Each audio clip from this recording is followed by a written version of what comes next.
हम कयामत के दिन के भयानक दृश्य का सामना कर रहे हैं।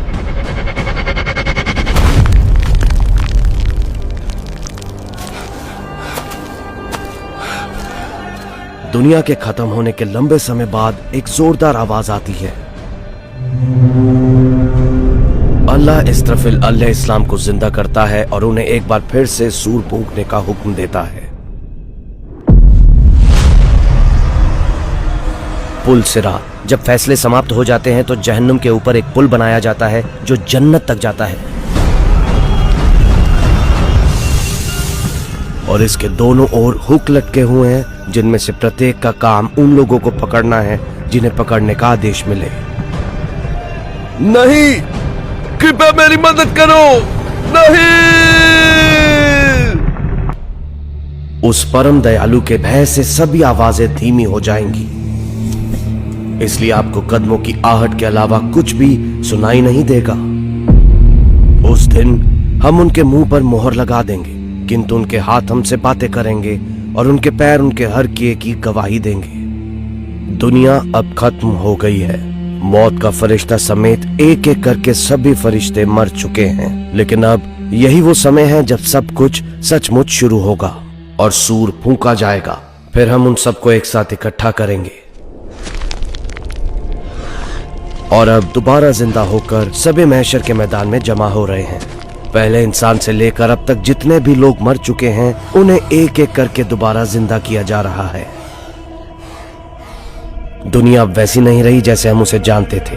ये एक बिल्कुल अलग जगह बन गई है, एक सपाट अंतहीन मैदान जिसका कोई क्षितिज नहीं है, आपके अब तक के देखे हुए से भी कहीं अधिक बड़ा। वहां बहुत लंबा इंतजार करना पड़ेगा। हर किसी को उसके अमाल की किताब दी जाएगी और उसे हिसाब मांगा जाएगा।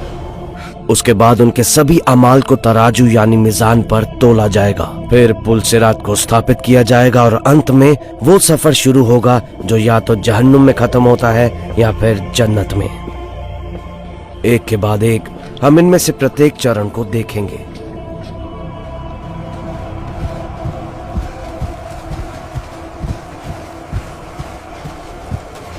कुछ लोग होंगे जो सोच रहे होंगे कि मुर्दों को दोबारा इकट्ठा कैसे किया जाएगा। जब वो जमीन के नीचे सड़कर बिखर गए हैं तो उन्हें दोबारा कैसे उठाया जा सकता है। इस आयत में हमारे रब ने इस सवाल का खूबसूरत जवाब दिया है। वो कहता है, जब हड्डियां सड़ गल जाएंगी तो उन्हें जिंदगी कौन देगा? कह दो, वही उन्हें जिंदगी देगा जिसने उन्हें पहली बार जिंदा किया था और वो हर तरह की पैदाइश को जानने वाला है। वास्तव में क्या वो क्रिएटर जिसे हम यूनिवर्स में उसके कामों के जरिए से जानते हैं, जिसके पास असीम शक्ति और सामर्थ्य है और जो सब कुछ सही क्रम में रखता है, हमें हर बसंत में दोबारा जिंदगी की मिसालें नहीं दिखाता? क्या आप नहीं देखते कि मिट्टी के नीचे छिपे बीजों को किस प्रकार जीवन मिलता है? वो उगते हैं और अनेक रंगों के फूलों में खिलते हैं। क्या आप इसके गवाह नहीं है? एक ऐसे कमांडर के बारे में सोचिए जिसने एक विशाल और शक्तिशाली सेना इकट्ठी की है, फिर भी वो सभी को जाकर आराम करने का हुक्म देता है। क्या आपको लगता है कि ये कमांडर तुरी की एक आवाज पर अपने बिखरे हुए सैनिकों को फिर से इकट्ठा नहीं कर सकेगा? इसी तरह अल्लाह अनगिनत चीजों को एक साथ लाकर इंसानों को बनाने का काम करता है। वो एक माँ को पूरी दुनिया से जमा करके खाना उपलब्ध कराता है और उसके जरिए वो उसके पेट में बच्चे की क्रिएशन करता है। तो क्या यह मुमकिन है कि मौत के बाद जब हमारे अंग मिट्टी में बिखर जाएंगे तो वो हमें दोबारा एक साथ नहीं जोड़ पाएगा? जैसा कि आयत कहती है, क्या हम उन्हें पहली बार पैदा करने में असमर्थ थे? लोग भय और दहशत में अपनी कब्रों से उठ रहे हैं। ऐसा लगता है जैसे वो गहरी नींद से जाग गए हों। नंगे पांव और निर्वस्त्र वो सभी किसी एक तरफ तेजी से भाग रहे हैं, लेकिन वो जिस भय और सदमे में हैं, उसके कारण वो एक दूसरे की ओर देख भी नहीं सकते। किसी को भी कुछ पता नहीं है कि करना क्या है। वो टिड्डी दल की तरह बिखर कर हर दिशा में भागने लगते हैं। दरअसल उन्हें इस लम्हे के बारे में पहले ही बता दिया गया था। वो अपनी आंखें नम करके कब्रों से बाहर निकलेंगे जैसे टिड्डियां चारों ओर फैल जाती हैं और वो पुकारने वाले की ओर तेजी से दौड़ेंगे। काफिर कहेंगे, ये एक कठिन दिन है। वो मोमिन जो अल्लाह की नाफरमानी से दूर रहते हैं, वो गर्व और प्रसन्न चेहरे के साथ चलेंगे या अपनी सवारियों पर सवार होंगे। लेकिन जो लोग कुरान से मुंह मोड़ते हैं, उन्हें मुंह के बल घसीटकर हश्र के मैदान में लाया जाएगा। कुछ चेहरे नूर से चमक रहे होंगे जबकि अन्य पसीने से भीगे हुए होंगे। लोग अपने प्यारों को इधर उधर ढूंढेंगे, लेकिन सब बेकार। हर कोई अपनी परेशानियों में खोया हुआ होगा।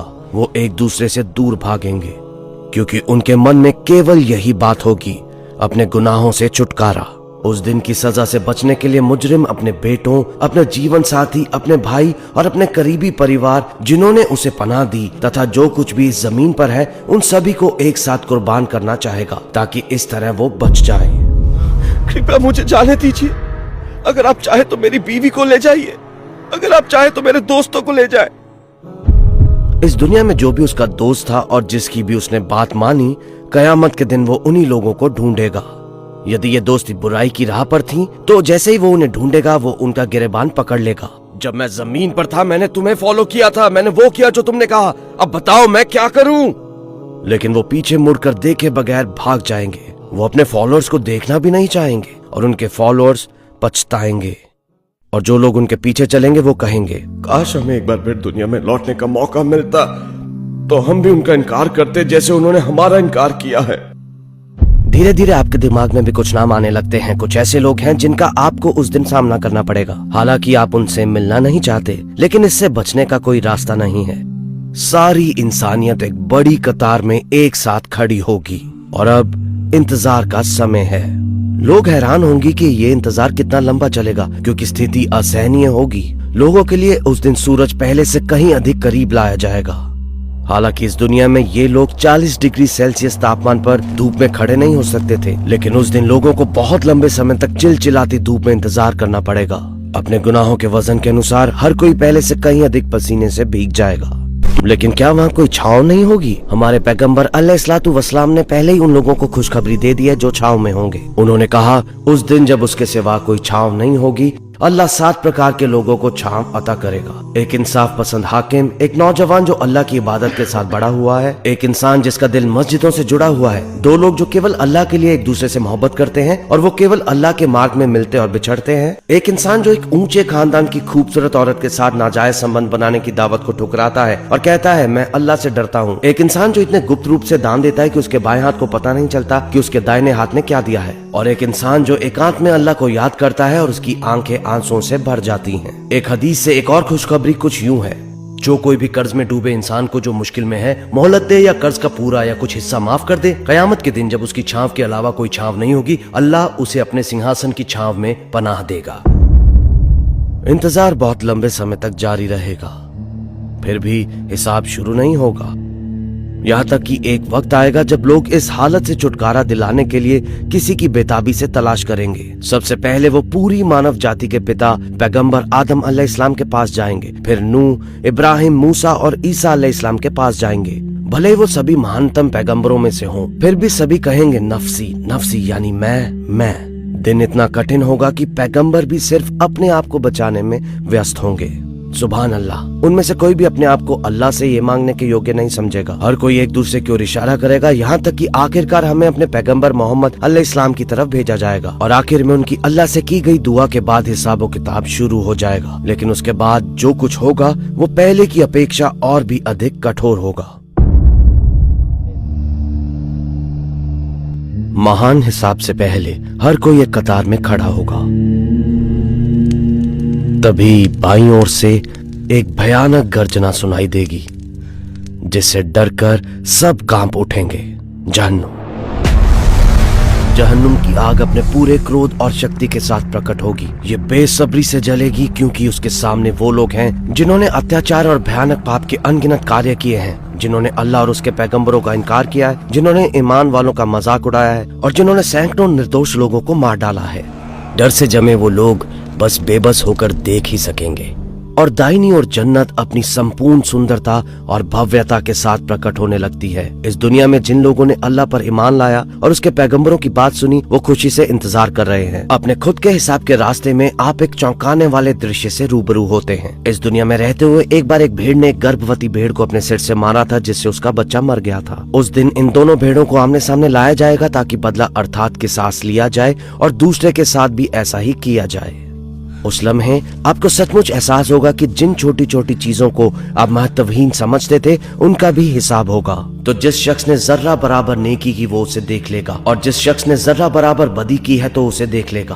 अब हर किसी को उसका नामाए अमाल दिया जाएगा। जन्नत के लोग इसे दाहिनी तरफ से हासिल करेंगे, जबकि जहन्नम के लोग इसे बाईं ओर से या पीछे से हासिल करेंगे। जिनका नामाए अमाल दाएं तरफ से दिया जाएगा उन्हें असहाब अल यमीन कहा जाता है, दाएं तरफ वाले, और जिनका नामाए अमाल बाईं ओर से या पीछे से दिया जाएगा उन्हें असहाब अल शिमाल कहा जाता है, बाएं तरफ वाले। और जब अमाल नामा उनके सामने रखा जाएगा तो अपराधियों को देखोगे कि वो उसमें लिखे से डर रहे हैं और वो कहेंगे, हाय हमारा दुर्भाग्य, ये कैसी किताब है, इसने तो किसी भी छोटे बड़े अमाल को दर्ज करना नहीं छोड़ा। वो पाएंगे कि जो कुछ उन्होंने कभी किया था वो सब उनके सामने रखा हुआ है। तुम्हारा रब किसी पर भी अन्याय नहीं करेगा। काश मैंने कभी उस शैतान का अनुसरण ना किया होता। प्लीज मैं माफी चाहता हूँ, मुझे एक और मौका दे दे। काश मैंने अपने नफ्स की बात ना मानी होती। काश मैं धूल में मिल जाता। जहाँ तक जन्नत के लोगों का सवाल है, जब उन्हें उनका नामाए अमाल मिलेगा तो कुरान उनका वर्णन इस प्रकार करता है, जिस किसी को भी उसकी किताब उसके दाहिने हाथ में दी जाएगी वो कहेगा, ये लो मेरी किताब, इसे पढ़ो। मैं जानता था कि मुझे मेरा हिसाब जरूर मिलेगा। और इस तरह वो एक सुखद जीवन में होगा। इतने खौफनाक दिन के होते हुए क्या हमें इस खुशी और आराम को हासिल करने के लिए हराम कामों से दूर नहीं रहना चाहिए? सभी दहशतों के बावजूद उस दिन किसी शख्स से जो सवाल किया जाएगा वो बिल्कुल सीधा सा है। वो जिंदगी जो गुजार कर आए हो, जो आखिरत के मुकाबले में कुछ भी नहीं है, वो हराम कामों से दूर रहकर गुजारी या नहीं? आखिरकार जो कोई भी अपनी जिंदगी हराम में गुजारता है वो कभी भी वास्तविक आनंद का स्वाद नहीं चख सकता। अल्लाह ताला काफिरों से पूछेगा, तुम जमीन पर कितने साल रहे? वो कहेंगे, हम एक दिन या दिन का कुछ हिस्सा रहे हैं। गिनने वालों से पूछ लीजिए, वो कहेगा, तुम ठहरे थोड़े ही, क्या अच्छा होता तुम जानते होते। ये वो लोग हैं जिन्होंने आखिरत के बदले में दुनिया की जिंदगी खरीद ली है, इसलिए ना तो उन पर से अजाब हल्का किया जाएगा और ना ही उन्हें कोई मदद दी जाएगी। और अब जिन लोगों ने ईमान लाने से इनकार किया यानी काफिर, उन्हें उनके हमेशा के ठिकाने जहन्नुम की आग में फेंक दिया जाएगा, जहाँ से फिर कभी नहीं निकाले जाएंगे। अपने कुफ्र और उस जुल्म के मुताबिक जो वो करते थे उनकी सजा और भी कठोर होगी। लेकिन शायद सबसे बुरी बात यह है कि वो अपने उस रब को कभी नहीं देख पाएंगे जिसने उन्हें बनाया है।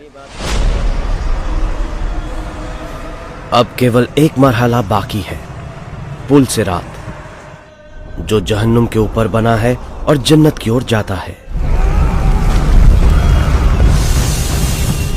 मुत्की मोमिन, गुनहगार, काफिर सभी इस पुल पर आएंगे। जन्नत तक पहुंचने का कोई दूसरा रास्ता नहीं है। पुल सिरात को पार करने वाले पहले लोग पैगंबर मोहम्मद अलैहिस्सलाम और उनकी उम्मत होगी। हर कोई अपने अमाल के मुताबिक इस पुल को पार करेगा। कुछ बिजली की तरह गुजरेंगे, कुछ हवा की तरह, कुछ लोग तो चल भी नहीं सकेंगे और रेंग कर पार करने की कोशिश करेंगे। सिरात के दोनों ओर हुक लटके हुए होंगे। इन्हें कुछ खास लोगों को पकड़ने का हुक्म दिया जाएगा। नहीं, कृपया मेरी मदद करो, नहीं। कुछ लोग इन कुंडों से खरोच पाकर और घायल होकर बच निकलेंगे, जबकि अन्य को पकड़ लिया जाएगा और जहन्नुम की आग में फेंक दिया जाएगा। जहन्नुम कभी संतुष्ट नहीं होता। जब पूछा जाता है क्या तुम्हारा पेट भर गया है, वह चिल्लाता है, हल मिन मजीद, क्या कुछ और है?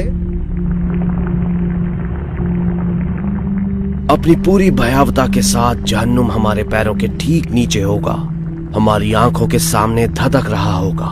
हम कोशिश करेंगे कि हम इसे ना देखें और बस पुल पार करते रहें। फिर हम अपने आसपास के लोगों को देखेंगे। उनमें से कुछ लोग अपने गुनाहों पर पछता रहे होंगे, जबकि कुछ लोग जहन्नुम की आग में गिर रहे होंगे। और फिर ऐसे लोग भी होंगे जो इस दुनिया में अपनी आखिरत को लेकर खबरदार रहे। वो बिना किसी दर्द के बहुत तेजी से पुल पार कर लेंगे। नेक लोगों को जहन्नुम दिखाने का मकसद उन्हें डराना नहीं है, बल्कि उनकी खुशी को और भी अधिक बढ़ाना है। उन्हें दिखाया जाएगा कि उन्हें किस भयानक जगह से बचाया गया है। वो एक लम्हे में गुजर जाएंगे। आखिरकार उनकी तड़प खत्म हो जाएगी और वो अपने हमेशा हमेशा वाले घर जन्नत में पहुंच जाएंगे। जब ये सब हो रहा है तो कोई व्यक्ति दुख और करुणा के साथ दुआ कर रहा होगा। उन्होंने जिंदगी भर अपनी उम्मत को रहमत भरी नजरों से देखा और उनके लिए दुआएं की। अल्लाह के रसूल सल्लल्लाहु अलैहि वसल्लम, ए मेरे रब सलामती अता कर, वो मोमिनों के लिए दुआ कर रहे होंगे। उस दिन हमारी कठिनाई हमारा हिसाब होगा, लेकिन उनकी कठिनाई अपनी उम्मत को उस हाल में देखना होगा उनको देखना जिन्हें उनका नामाए अमाल बाएं हाथ में मिला होगा, पुल सिरात पर उनकी हालत और उनका एक एक करके जहन्नम में गिरना देखना। दूसरी ओर उनको तसल्ली होगी उन लोगों को देखकर जो जन्नत के दरवाजों तक पहुंचने में कामयाब रहे। आखिरकार जहन्नम ने उन लोगों को ले लिया जो इसके हकदार थे और अब जन्नत के लिए अपने लोगों का स्वागत करने का समय आ गया है। और जो लोग अपने रब से डरते थे उन्हें जन्नत की ओर समूह में ले जाया जाएगा। जब वो पास पहुंचेंगे तो उसके दरवाजे खुले हुए पाएंगे और उसके रक्षक उनसे कहेंगे, आप पर सलामती हो, आप सब पाक हो चुके हो, इसलिए जन्नत में प्रवेश कीजिए और हमेशा के लिए यहीं रहिए। इंशाअल्लाह अगर हम सफल होते हैं तो इस सफर के बाद हम जिस जगह पहुंचेंगे वो इतनी खूबसूरत है कि हमारे रब के शब्दों में कहें तो जन्नत वो है जिसे कभी किसी आंख ने नहीं देखा, ना किसी कान ने कभी सुना और ना किसी इंसान ने कभी उसकी कल्पना की। और अब हम अनंत सुख के प्रदेश में प्रवेश कर रहे हैं जहां हम हमेशा रहेंगे और हर प्रकार के सुख का आनंद लेंगे। और सबसे बढ़कर हमें एक सबसे बड़ी नेमत मिलेगी, अल्लाह का दर्शन। यदि ये वीडियो आपके पास पहुंची है तो आप निश्चिंत हो सकते हैं कि ये कोई संयोग नहीं है। अल्लाह ने इसे आपके सामने लाया है और आपको इसे अंत तक देखने के लिए प्रेरित किया है। क्या आप जानते हैं क्यों? क्योंकि वो चाहता है कि आप अपनी जिंदगी में कुछ बदलाव करें। तो क्या आप बदले में उसकी ओर एक कदम भी नहीं उठाएंगे? यही समय है कि आप अपनी जिंदगी के लिए फैसला करें। तो फिर जन्नत असल में कैसी है? क्या चीज है जो वहाँ हमारे इंतजार में है? इसका जवाब चौथे और आखिरी एपिसोड में मिलेगा। जन्नत और जहन्नुम AI के जरिए से उकेरा गया, वही मुलाकात होगी।